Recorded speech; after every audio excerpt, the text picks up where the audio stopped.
ओम शांति। अदिति मिले तारीख़ है 23/1/2025। सत मीठा मीठा बाप तरह चवंदा मीठी मीठी ॿार मुख्य ॿ ॻाल्हियूं सभिनि खे सम्झाइणियूं आहिनि। हिकु त बाप खे यादि करो, ॿियो 84 जे चकर खे ॼाणो, पोइ सभु प्रश्न समाप्त थी वेंदा। प्रश्न आहे, बाप जी महिमा में कहिड़ो शब्द ईंदो आहे जो श्री कृष्ण जी महिमा में न ईंदो आहे? उत्तर आहे वृक्षपति हिकु बाप आहे। श्री कृष्ण खे वृक्षपति न चईंदासीं। पिताउनि जो पिता व पतियुनि जो पति हिकु निराकार खे ई चईंदासीं, श्री कृष्ण खे न। ॿिन्हिनि जी महिमा अलॻि अलॻि स्पष्ट करो। प्रश्न ॿियो, तव्हां ॿार गांव गांव में कहिड़ो ढिंढोरो पिटवायो? उत्तर आहे गांव गांव में ढिंढोरो पिटवायो कि मनुष्य सां देवता, नरकवासियुनि सां स्वर्गवासी कीअं ठही सघंदा आहियूं, है न। गांव गांव में ढिंढोरो पिटवायो कि मनुष्य खां देवता, नरकवासियुनि खां स्वर्गवासी कीअं ठही सघंदा आहियूं। अची करे सम्झो। स्थापना विनाश कीअं थींदो आहे, अची करे सम्झो। गीता, तव्हां ही माता, तव्हां ही पिता आहियो। ओम शांति। हिन गीत जे पिछाड़ी जी जो लाइन ईंदी आहे, तव्हां ही नैया, तव्हां ही खिवैया, ये रॉन्ग आहे। जीअं आपे ही पूज्य, आपे ही पुजारी चईंदा आहियूं, इहो बि वैसे थी वियो न। ज्ञान जी चमक वारा जो हूंदा उहो झटि गीत बंदि कराए ॾींदा, छो जी बाप जी इंसल्ट थींदी आहे न। हाणे तव्हां ॿारनि खे त नॉलेज मिली आहे, ॿिया मनुष्यनि खे इहा नॉलेज हूंदी न आहे।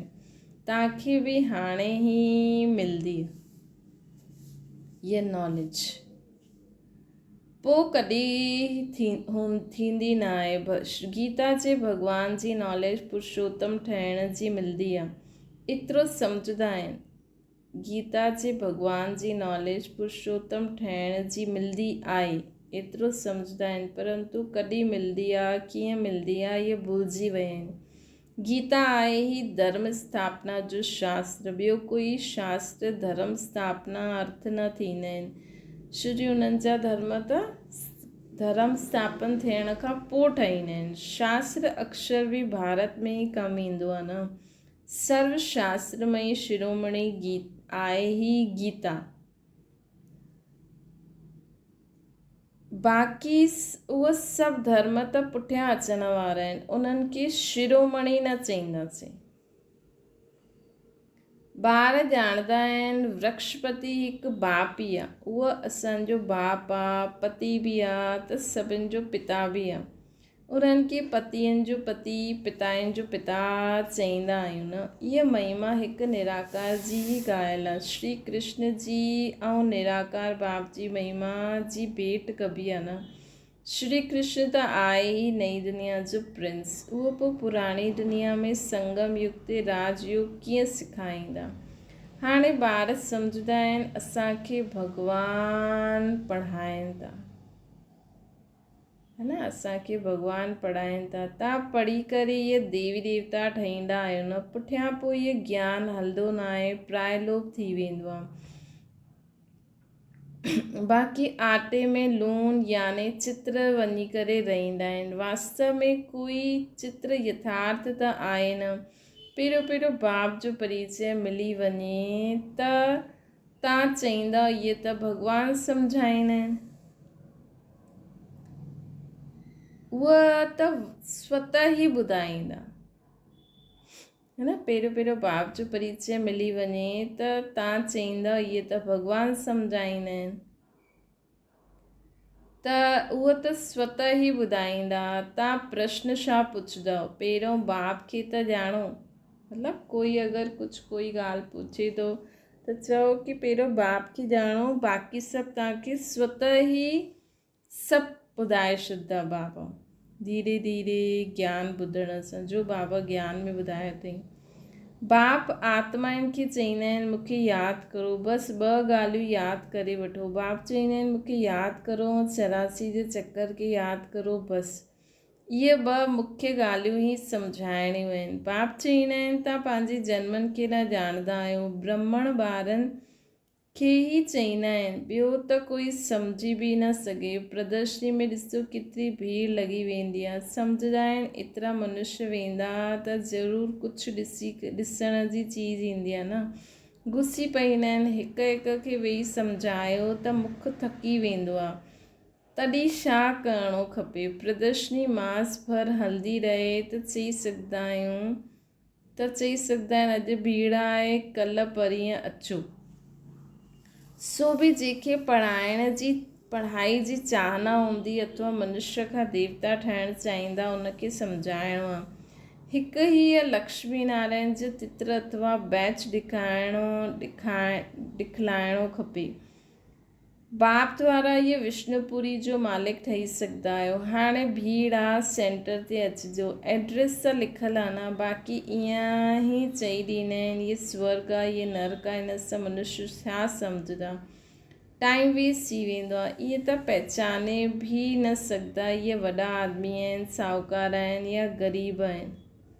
अॼुकल्ह ड्रेस सादी हीअं पाईंदा आहिनि जो कोई बि सम्झी न सघे। पहिरियों त बाप जो परिचय ॾियणो आहे।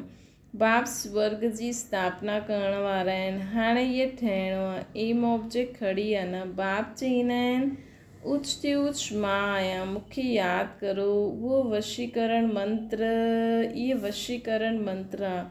बाप चईंदा आहिनि मामेकम यादि करो त तव्हांजा विक्रम विनाश थींदा, विष्णुपुरी में अची वेंदा।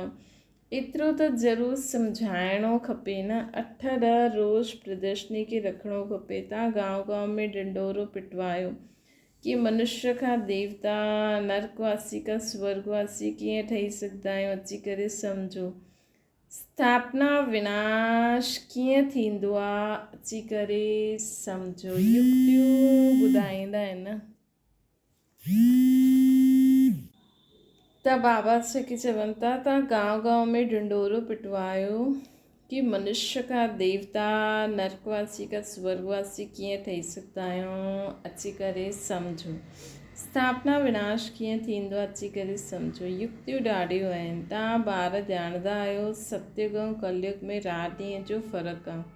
ब्रह्मा जो ॾींहुं ऐं ब्रह्मा जी राति चइबो आहे न। ब्रह्मा जो ॾींहुं सो विष्णु जो सो ब्रह्मा जो। ॻाल्हि हिकु ई आहे। ब्रह्मा जे बि 84 जन्म, विष्णु जा बि 84 जन्म। सिर्फ़ु हिकु लीप जनम जो फ़र्क़ु पइजी वेंदो आहे। इहे ॻाल्हियूं बुद्धि में विहारणियूं खपनि, है न। छो जी ब्रह्मा हाणे जन्मंदो आहे लीप जनम में, ऐं विष्णु जा जेका अलॻि अलॻि रूप आहिनि पोइ हिकु जनम में बदिली थी वेंदो आहे न। त इन करे हिकु लीप जनम जो फ़र्क़ु पवंदो आहे। इहे ॻाल्हियूं बुद्धि में विहारणियूं हूंदियूं आहिनि। धारणा न थींदी त कंहिंखे सम्झाए कीअं सघंदव। इहे सम्झाइण त ॾाढो सहज आहे। सिर्फ़ु लक्ष्मी नारायण जी चित्र जे अॻियां ई इहे पॉइंट्स ॿुधायो। बाप द्वारा इहे पद पाइणो आहे। नर्क जो विनाश साम्हूं बीठो आहे। उहो माण्हू त पंहिंजी मानव मत ई ॿुधाईंदा आहिनि। हिते त आहे ईश्वरीय मत, जो असां आत्माउनि खे ईश्वर सां मिली आहे। निराकार आत्माउनि खे निराकार परमात्मा जी मत मिलंदी आहे। बाक़ी सभु आहे मानव मत, राति ॾींहं जो फ़र्क़ु आहे। सन्यासी, उदासी आदि कोई बि त ॾेई न सघनि। ईश्वरीय मत हिकु ई बार स्वयं ईश्वर द्वारा ई मिलंदी आहे। जॾहिं ईश्वर ईंदा आहिनि त उन्हनि जी मत सां असां इहे ठाहींदा आहियूं। उहे ईंदा ई आहिनि देवी देवता धर्म जी स्थापना करणु। इहे बि पॉइंट्स धारण करणियूं आहिनि जो समय ते कमु ईंदियूं। मुख्य ॻाल्हि थोरे में ई सम्झायो त बि काफ़ी आहे न। हिकु लक्ष्मी नारायण जे चित्र ते सम्झाइण बि काफ़ी आहे। यह एम ऑब्जेक्ट जो चित्र आहे। भगवान इहा नई दुनिया रची आहे। भगवान साईं पुरुषोत्तम संगम युग, भगवान ही पुरुषोत्तम संगम युग ते इन्हनि द्वारा पढ़ायो हुयो। हिन पुरुषोत्तम युग जो कंहिंखे बि पतो न आहे। त ॿारनि खे इहे ॻाल्हियूं ॿुधी करे केतिरी ख़ुशी थियणी खपे। ॿुधी करे पोइ ॿुधाइण में ॿियो ई ख़ुशी थींदी आहे। सर्विस करण वारनि खे ई ब्रह्मन चईंदासीं। तव्हांजे कच्छ बगल में सची गीता आहे न। ब्राह्मणनि में भी नंबरवार हूंदा आहिनि। कोई ब्राह्मण त नामी ग्रामी हूंदो आहे, ॾाढी कमाई कंदा आहिनि। कोई त खाइण जे लाइ बि, कंहिंखे त खाइण जे लाइ बि मुश्किल मिलंदो आहे, मतिलबु ॿाहिरां जा ब्राह्मण। कोई ब्राह्मण त लखपति थी वेंदा आहिनि, ॾाढी ख़ुशी सां नशे सां चवंदा आहिनि असां ब्राह्मण कुल जा आहियूं। सच्चा ब्राह्मण कुल जा त जो त कंहिंखे पतो ई न आहे। ब्राह्मण उत्तम माना मञिबो आहे न, ब्राह्मणनि खे उत्तम मञिबो आहे, तॾहिं त ब्राह्मणनि खे खिलाईंदा आहिनि। देवता क्षत्रिय व वैश्य शूद्र धर्म वारनि खे कॾहिं खिलाईंदा न। ब्राह्मणनि उत्तम मञिबो आहे, तॾहिं त ब्राह्मणनि खे खिलाईंदा आहिनि। देवता क्षत्रिय वैश्य शूद्र धर्म वारनि खे कॾहिं न खिलाईंदा, ब्राह्मणनि खे ई खिलाईंदा आहिनि। इन करे बाबा चवंदा आहिनि तव्हां ब्राह्मणनि खे सुठी रीति सम्झायो। ब्राह्मणनि जो बि संगठन थींदो आहे, उन्हनि जी जांच करे वञिणो खपे। ब्राह्मणनि जो त प्रजापिता ब्राह्मणनि खे ब्राह्मण त प्रजापिता ब्रह्मा जी संतान हुजणा खपनि। असां उन्हनि जी संतान आहियूं न। ब्रह्मा कंहिंजो ॿारु आहे, उहो बि सम्झाइणो खपे, जांच करणी खपे कि केसि ताईं किथे उन्हनि जा संगठन हूंदा आहिनि।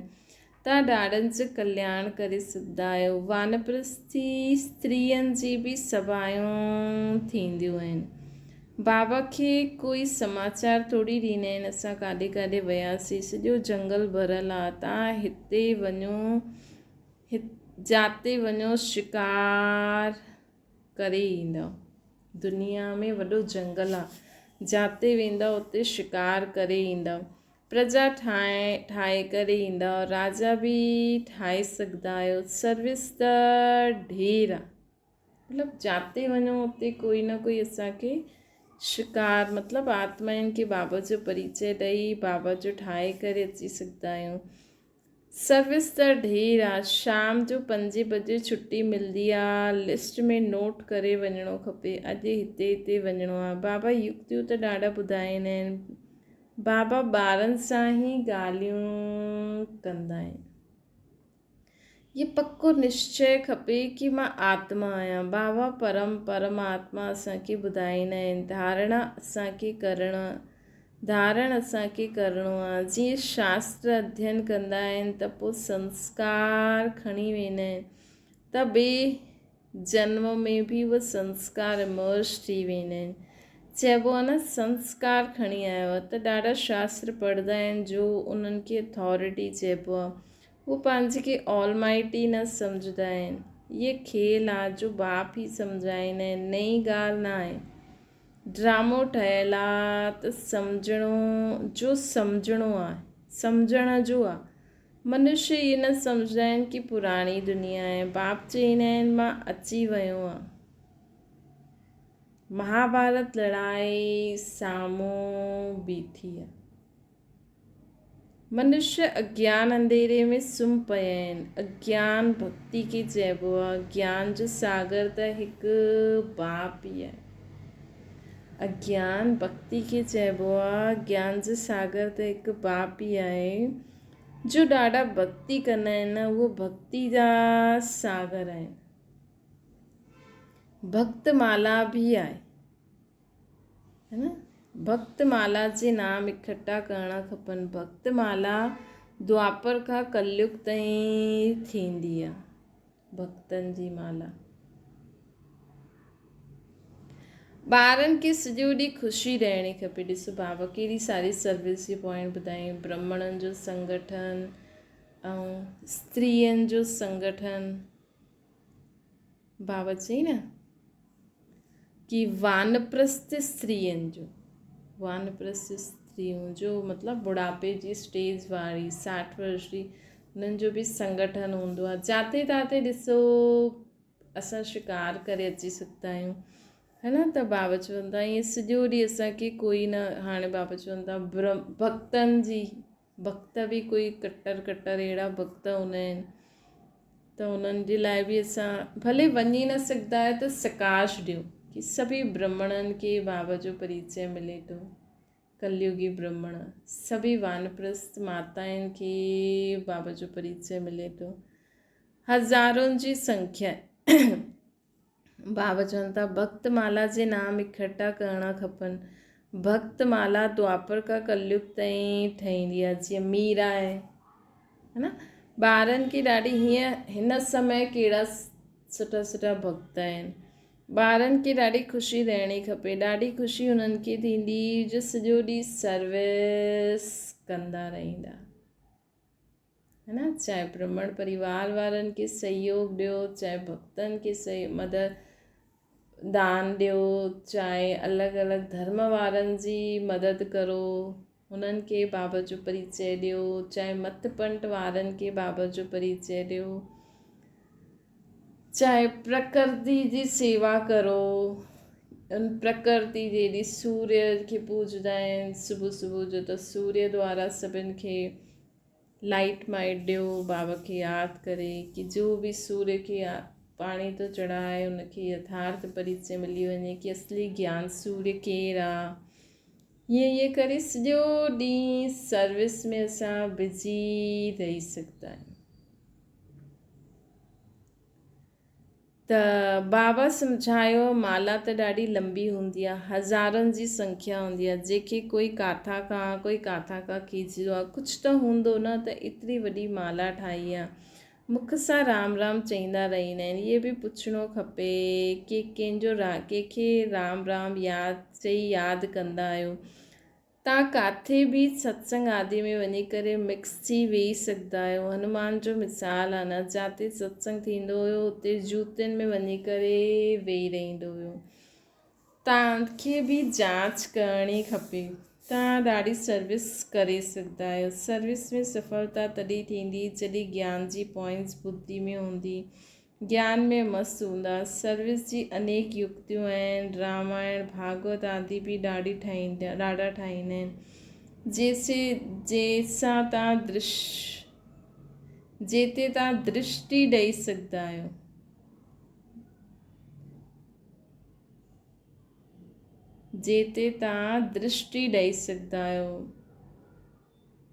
सिर्फ़ु अंधश्रद्धा सां वेही सत्संग आदि थोरी करिणो खपे।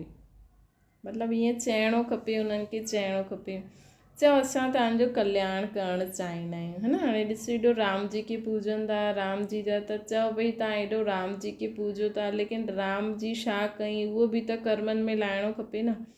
सिर्फ़ु असां उन्हनि जी महिमा ई थोरी कंदासीं। अॼु कोई डॉक्टर ठही वियो, डॉक्टर जी सभु महिमा ई कंदा रहनि त एॾा डॉक्टर कीअं ठहनि, है न। त इहे सिर्फ़ु राम जी महिमा ई थोरी करणी आहे। राम जी जहिड़ा कर्म बि त करो। उहा भक्ति बिल्कुलु अलॻि आहे, इहे ज्ञान अलॻि आहे। ज्ञान हिकु ज्ञानेश्वर बाप ई ॾींदा आहिनि। सर्विस त ॾाढी आहे। सिर्फ़ु इहो ॿुधायो कि ऊच केरु आहे। भई हर हिकु राम जी बि कंहिंखे पूॼे, कृष्ण जी बि कंहिंखे पूॼे। हर धर्म स्थापक मथे निराकार कंहिंखे इशारो कंदो आहे। ऊच भॻवान ई थींदो आहे, वरसो बि उनसां ई मिलंदो आहे। बाक़ी त सभु रचना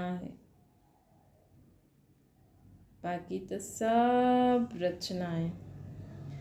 ॿारनि खे सर्विस जो शौक़ु हुजिणो खपे। तव्हांखे राजाई करणी आहे त प्रजा बि त ठाहिणी आहे न। इहा महामंत्र घटि थोरी आहे। बाप खे यादि करो त अंत मते सुगति थी वेंदी। अच्छा मीठे मीठे सिकी लॾे ॿारनि प्रति माता पिता बाप दादा जो यादि प्यार ऐं गुड मॉर्निंग। रूहानी बाप जी सभिनि रूहानियुनि ॿारनि खे नमस्ते। असांजी बि रूहानी माता पिता बाप दादा खे यादि प्यार गुड मॉर्निंग ऐं नमस्ते। धारणा जे लाइ मुख्य सार, बाप जो वशीकरण मंत्र ॾिनो अथई, उन्हनि सभिनि खे उहो यादि दिलाइणो आहे। सर्विस जी भिन्न भिन्न युक्तियूं रचणियूं आहिनि। भीड़ में पंहिंजो समय बर्बादु न करिणो आहे न। अगरि कोई भीड़ में ज़्यादा असांखां पुछे थो इहो कीअं चओ, विस्तार में असां तव्हांखे सेंटर ते ॿुधाईंदासीं। हाणे एतिरो ई सम्झाए सघंदा आहियूं। ॿियो आहे ज्ञान जी पॉइंट्स बुद्धि में रखी ज्ञान में मस्तु रहणो आहे, तॾहिं ई असां सर्विस करे सघंदा आहियूं। हनुमान जी तरह सत्संगनि में वञी करे वेहणो आहे ऐं पोइ हुननि जी सेवा करणी आहे। ख़ुशी में रहण लाइ सॼो ॾींहुं सेवा कंदा रहो। वरदाना मां मुंहिंजेपन की बलि चढ़ाइण वारा संपूर्ण महाबली ठहो। हद में कोई भी व्यक्ति व वैभव सां लॻाव इहा मुंहिंजोपन आहे। हिन मुंहिंजेपन खे ॿियो ऐं हिन मुंहिंजेपन खे मां कंदो आहियां, मां कयो। हिन मापन खे संपूर्ण समर्पण करण वारा अर्थात बलि चढ़ण वारा ही महाबली आहिनि, है न। हिन मुंहिंजेपन खे मां कंदो आहियां, मां कयो। हिन मापन खे संपूर्ण समर्पण करण वारा। मां कुझु न कयो, मां त आत्मा आहियां, बाबा जी संतान आहियां। जो करनि था, जो कराइनि था वो बाबा ही आहे। मां त परफेक्ट कठपुतली आहियां जो बाबा मूंखे हेॾां खां होॾे नचाईंदा रहंदा आहिनि। तॾहिं हद जो मापन समर्पण थी, तॾहिं संपूर्ण व बाप समान ठही वेंदो। जॾहिं हद जो मां मुंहिंजोपन समर्पण थींदो, मां समर्पण थींदो, तॾहिं असां बाप जॾहिं मां आया ई न कुझु त बाबा ई बाबा आहे न। मां करां थी न, बाबा कराइनि था, बाबा हलाइनि था। कहिड़ी बि ॻाल्हि में मां जे बजाए सदा नेचुरल भाषा में बाप शब्द ही यादि अची, मां शब्द यादि न अचे। चइण में भले चऊं था लेकिन अंदरि यादि रहे बाबा बाबा बाबा। स्लोगन आहे, संकल्प में अहिड़ी दृढ़ता धारण करो जंहिंसां सोचणो करणु समान थी वञे। संकल्प में अहिड़ी दृढ़ता धारण करो जंहिंसां सोचणो करणु समान थी वञे। मतिलबु जो असां संकल्प करूं उहो ई ॻाल्हायूं, उहो ई करूं। मनसा सेवा जे लाइ पॉइंट आहे, समय प्रमाण हाणे मनसा वाचा जी इकट्ठी सेवा करूं। लेकिन वाचा सेवा सहज आहे, मनसा में अटेंशन ॾियण जी ॻाल्हि आहे। मनसा सेवा मतिलबु सदा बाप जी यादि में रहण ही मनसा सेवा आहे। शांति के सागर बाप जी यादि में रहण जो संकल्प त ऑटोमेटिकली वाइब्रेशन फैलंदा रहंदा। इन करे सर्व आत्माउनि जे प्रति मनसा में शुभ भावना शुभकामना जो संकल्प हुजणो खपे। बोल में मधुरता, संतुष्टता, सरलता जी नवीनता हुजे। मतिलबु बोल में भी जो असांखे नयो ज्ञान मिलियो आहे, हीअं न कि असां में अहंकार हुजे, न।